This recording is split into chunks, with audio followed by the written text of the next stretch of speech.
Assalamualaikum warahmatullahi wabarakatuh. Sobat Sinura, salam jumpa lagi di channel kesayangan kita ini ya. Pada kesempatan kali ini saya akan bagikan video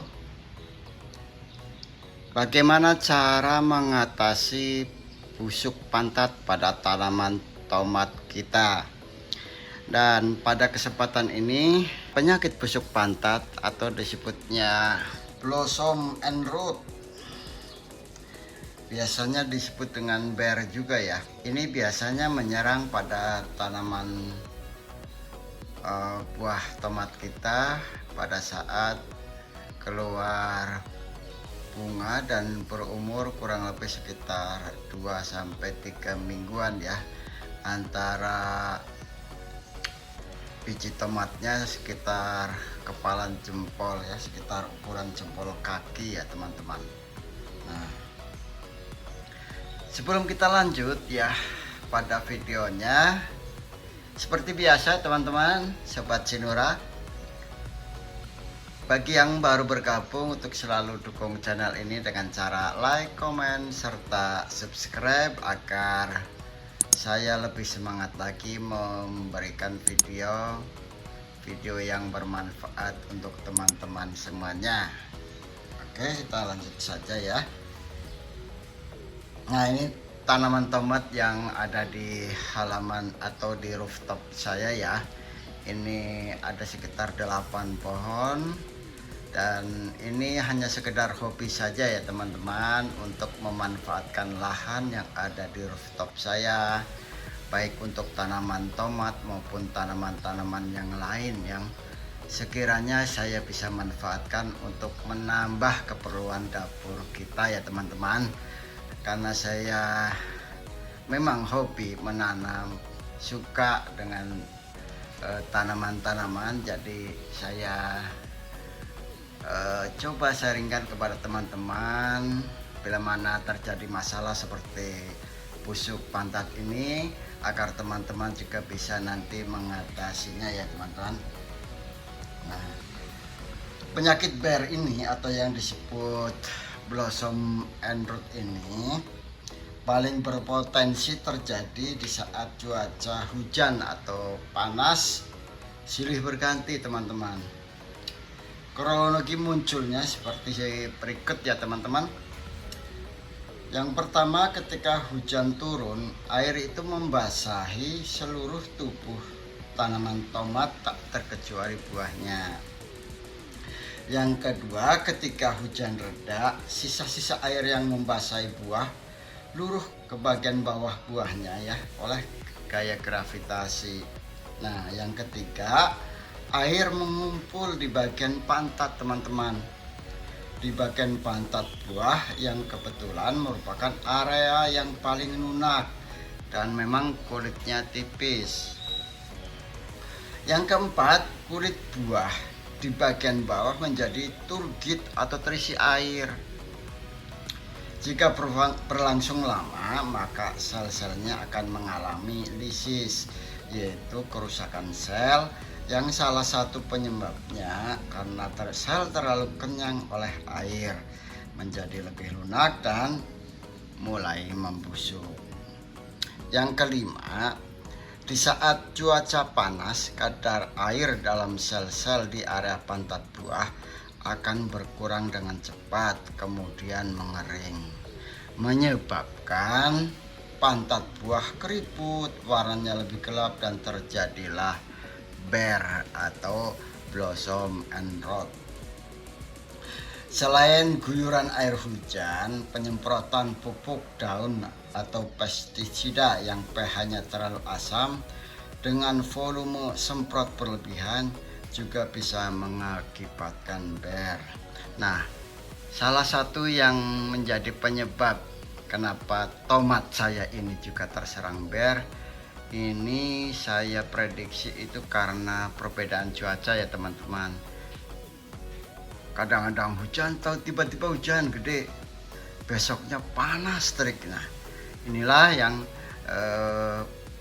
menyebabkan tanaman tomat saya mengalami busuk pantat teman-teman. Padahal ini saya sudah gunakan pelindung dari plastik greenhouse seperti ini ya teman-teman. Nah, kembali lagi teman-teman masalah pestisida ya. Bahan aktif pestisida maupun unsur hara pupuk daun yang larut dalam air tidak diserap atau sangat sedikit diserap oleh buah. Nah, air larutan pupuk daun atau pestisida yang luruh dan terakumulasi di pantat buah jika terpapar cuaca panas akan bertambah pekat, hipertonis atau mengering dan menyebabkan kulit buah mengalami plasmolisis, yaitu terserapnya cairan sel keluar. Per yang disebabkan plasmolisis cirinya bagian pantat buah mengering, cekung dan lebih kaku. Nah, sebelum terlambat, sebaiknya penyakit ber ini dicegah dan diminimalisir dengan serangkaian cara ya teman-teman. Seperti diantaranya yang pertama, saya mencukupkan unsur kalsium ya teman-teman pada saat olah tanah dengan penaburan dolomit. Nah, ini saya lakukan 1 minggu 1 kali ya teman-teman, dengan cara dolomitnya saya taburkan, kemudian unsur kalsium yang lainnya saya menggunakan unsur kalsium bubuk ya, saya semprotkan pada daunnya ya teman-teman. Yang kedua, saat tanaman mulai berbuah, waspadai hujan yang turun pada malam hari di mana cuaca keesokan harinya berpotensi panas dan terik. Nah, biasanya terjadi saat awal musim hujan dan menjelang akhir musim hujan. Segera lakukan penyemprotan mineral pelindung Klinop untuk menyerap keasaman air hujan sekaligus mencegah terjadinya lisis. Utamakan penyemprotan dari bagian bawah buah dengan nozzle menghadap ke atas teman-teman, alat semprotnya ya. Terus yang ketiga, hindari penyemprotan pupuk daun yang bersifat asam. Nah, ini ada di mana teman-teman? Boleh nanti teman-teman ikutin terus, nanti kita uraikan dari mana nih Bu yang bisa mendapatkan pupuk daun yang bersifat asam sehingga membuat buahnya kuyup, terutama yang mengandung nitrat tinggi. Pupuk daun yang disarankan untuk masa berbuah adalah pupuk yang mempunyai kisaran pH 7,5 untuk menghindari resiko terjadinya blossom and rot ini teman-teman. Yang keempat, apabila melakukan aplikasi pestisida sebaiknya atur volume semprotnya yang rendah saja ya teman-teman, sehingga tanaman tidak terlalu basah kuyup.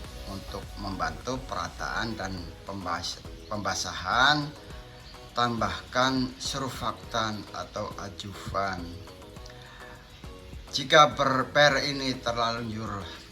jika blossom and rot ini terlanjur terjadi karena terlambat melakukan upaya pencegahan, maka yang bisa kita lakukan adalah mencegah, menghambat agar buah yang masih sehat tidak ikut terkena ya teman-teman. Penambahan unsur kalsium sangat diperlukan, sehingga tindakan emergensi untuk meningkatkan kekebalan atau ketebalan dinding sel kulit buah. Kalsium yang direkomendasikan adalah kalsium yang berbentuk WP dan dilengkapi mineral kationik dan humat, mempunyai pH yang 7,5 teman-teman, sehingga tidak dikhawatirkan menimbulkan banyak dampak keasaman pada daun yang merangsang inkubasi jamur patogen. Karena merupakan gangguan fisiologis, blossom and rot ini memang tidak menular, akan tetapi tanpa penanganan yang cepat dan benar dikhawatirkan jumlah kerusakan buah akan semakin banyak dan kerugian yang kita alami semakin besar. Upaya yang paling tepat untuk mengatasi ini, kenali saat-saat dan kondisi paling berpotensi terkena blossom and rot atau busuk pantat ini ya teman-teman. Kemudian kita lakukan antisipasi dengan cara-cara yang telah saya jelaskan ya. Nah, mungkin ini saja yang bisa saya sharingkan video kali ini. Semoga video ini bisa teman-teman lakukan apabila tanaman tomat teman-teman mengalami seperti hal yang saya alami, yaitu blossom and rot atau disebut dengan busuk pantat pada tanaman buah. Oke, sekali lagi terima kasih telah menonton video ini. Salam jumpa lagi di video-video berikutnya. Billahi taufik wal hidayah. Wassalamualaikum warahmatullahi wabarakatuh.